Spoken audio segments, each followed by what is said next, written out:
गोपी साहेब मला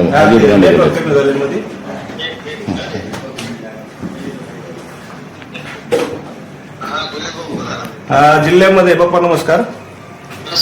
जिल्ह्यामधले सर्व ऊस उत्पादक शेतकरी इथं शिष्टमंडळ सहित आपण कारखान्यावर आलो. तिथं अजय बुरांडे साहेब आहेत. काल येडेश्वरी कारखान्याच्या ऑफिस मध्ये बसलो आम्ही. पाटील साहेबांच्या फोनवरून फोन लावलाय. विषय असा आहे, आपण काल 2 दिवसापूर्वी 3000 रुपये भावाची जी घोषणा केली आहे त्या भावाचं स्वरूप आम्हाला आणखी लक्षात आलं नाही. आमची मागणी अशी आहे, इथं सर्व शेतकरी ऐकत आहेत. आमची मागणी अशी आहे की उसाला पहिली उचल 3000 रुपये देण्यात यावी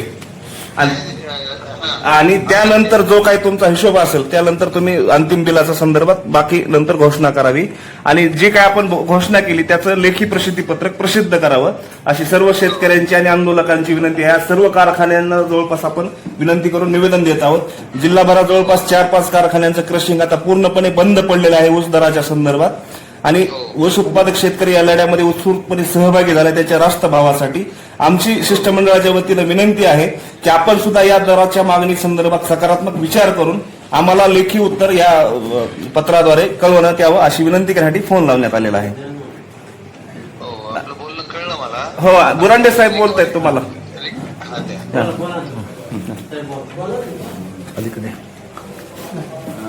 नमस्कार साहेब, थोडस हे न परवानगी घेता ऑनलाईन करतायत. माफ करा, माझ्या प्रोटोकॉल मध्ये बसत नाही. आपली परवानगी न घेता साऊंड ऑन करून माध्यमाच्या पुढे बोलतायत ही मी तुम्हाला कल्पना देणं माझी जबाबदारी आहे. ठीक आहे, काही नाही. मागणी आपल्याला सांगितली आहे आताच की आपण आपलं स्वागत सुद्धा केलंय आम्ही सगळ्या मतदारांनी की आपण 3000चा भाव घोषित केलाय म्हणून. आपण 3000चा भाव घोषित केलेला मी तो देणार आहे, पण प्रत्येकाची परिस्थिती पण वेगळी वेगळी आहे. त्याच्यामुळे आता ठीक आहे, आपण सगळे एकत्रित बसून सुद्धा तोडगा त्याच्यावर काढला तर काही अर्थ नाही माझे. पण आपल्या कारखान्याच्या बाबतीत जर विचार करायचा झाला तर 1 रुपये रकमी 3000 रुपये भाव देणं शक्य होत नाहीये. मागची रिकव्हरीचा बेस जरी आपण काही जरी धरलं तर त्याच्यावर भाव असतो, पण आता आपण रिकव्हरी जी ती आहे त्या रिकव्हरी जरी आपण 10-10 रिकव्हरीचा भाव जरी गृहीत धरला तर आपल्याला 3500 रुपये भाव द्यायला पाहिजे एफआरपी प्रमाणात. 3500 अधिक 3500 मायनस तुमची चेंटी खर्च. हा, एक मिनिमम असतो, बाकी दुसरं काही नाही. तर 3500 मधून आता 950 ते 1000 रुपये मागच्या वर्षीचा 1250 रुपये खर्च आमचा.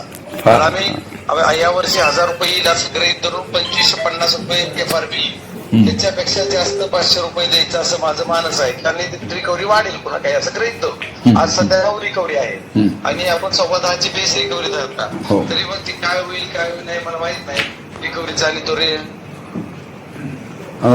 पण माझ्या काही देणं लागतं या दृष्टिकोनातून. तुम्ही जेवढी तळमळ करताय तेवढी मी करीत नसेल शेतकऱ्याच्या बाबतीत, पण मी शेतकऱ्याच्या बाबतीत पॉझिटिव्ह निर्णय घेण्याच्या दृष्टीने 3000 भाव डिक्लेअर केलेला. मी एकदा कुठली डिक्लेअर केलेली गोष्ट सोडतोय असं नाही, कारखानदार म्हणून वागतच नाही. त्याच्यामुळे आता विषय असा आहे की तुमच्या प्रश्नाचं उत्तर एकच सध्याच्याला आहे. आज या परिस्थितीमध्ये आपण एकच करूयात की आम्हाला 2 टप्प्यामध्ये बिल काढावं लागेल. 1 टप्प्यात होत नाही. त्याच्यामुळे आपण सगळे आता हे जे आहेत हे सगळेजण बोलतायत. माजलगाववाल्याचा यांचा विषय आणखी रिकव्हरीचा वेगळा आहे. परत प्रत्येक झोनला वेगळा वेगळा आहे. आता माझ्या पलीकडून नॅचरल शुगर आहे, त्यांची रिकव्हरी आपल्यापेक्षा 1% जास्त प्रत्येक वर्षी असते. तर त्यांनी 3000 रुपये पहिली उचल काढली आहे. मांजरावाल्याने आणखी काढली नाही. केस सरकार कारखान्याला काहीतरी 26 काढली अशी कळते आणि माजलगाववाले किती काढली का त्यांनी काढलीच नाही, आणखी 2500 काढायचं असं काहीतरी त्यांचं म्हणणं आहे पहिली उचल. किंवा नसेल त्यांची तरी मी त्यांना 25 पर्यंत करायला आपण बोलू म्हणजे मी घेणार आणि मी पहिली उचल या सगळ्यापेक्षा जास्त काढणार आहे. पण सेकंड फायनल बघा, एक साधा विषय आहे की आपल्या 3500 रिकव्हरी एफआरपी 3500 मधून 1000 गेले तर 2500 राहील. नाही, आता कसं आहे याच्याबद्दल तुम्ही म्हणताय तसं नक्कीच या सगळ्याबद्दल आपल्याला समोर बसूनच बोलावं लागणार आहे. पण आमची आजची मागणी आम्ही जी करतोय मागच्या 1.5 महिन्यापासून आपल्या जिल्ह्यामध्ये ती एवढीच साधी मागणी आम्ही करतोय की आपण याची पहिली उचल तुम्ही घोषित करा प्रसिद्धीपत्रक पडून, बरं का? म्हणजे घोषित करू. माझी मी प्रसिद्धीनं घोषित करून देतो तुम्हाला. हा. त्याच्याला माझी मी कालच करणार होते, पण ती पहिली उचल करा बिलच देतो मी 2 दिवसात. नाही मतलब ते तर अपेक्षित. आता आम्ही आपल्याला बोललो, पण खरं म्हणजे ते पण देणं अपेक्षितच आहे साहेब, बरं नाही, का. अपेक्षित नाहीये तुम्ही, अनापेक्षित काही व्हायची गरज नाही. हा. 14 दिवस मला उद्या होतील. हा. माझे 15 तारखेला हप्ता संपलाय. मी उद्याच्याला नाही, आज संध्याकाळी 5 वाजेपर्यंत माझं बिल जमा होईल. चालेल, पण आमची अपेक्षा अशी आहे की तुम्ही तुम्ही शेतकरी संघटना म्हणून बोलत नाही, तुम्ही एक शेतकरी म्हणून बोलताय. Yes. त्याच्यामुळे मला किंवा कुठली नाही तुम्ही, आणि मी पण एक शेतकरी म्हणून सांगतो. आम्ही पण आपल्याकडून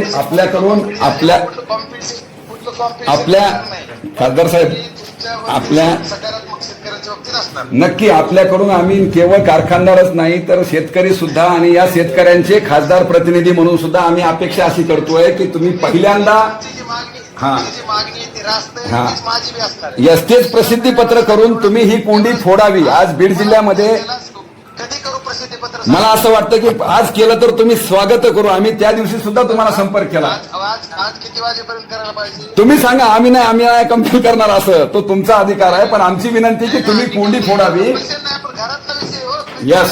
यस आणि तुमची जी मागणी तीच माझी मागणी. मग बिलकुल करावी. तुम्हाला प्रसिद्धीपत्र काढण्यापेक्षा आपल्या कारखान्याचा भाव पहिली उचल किती त्याची ती बिलच टाकतो.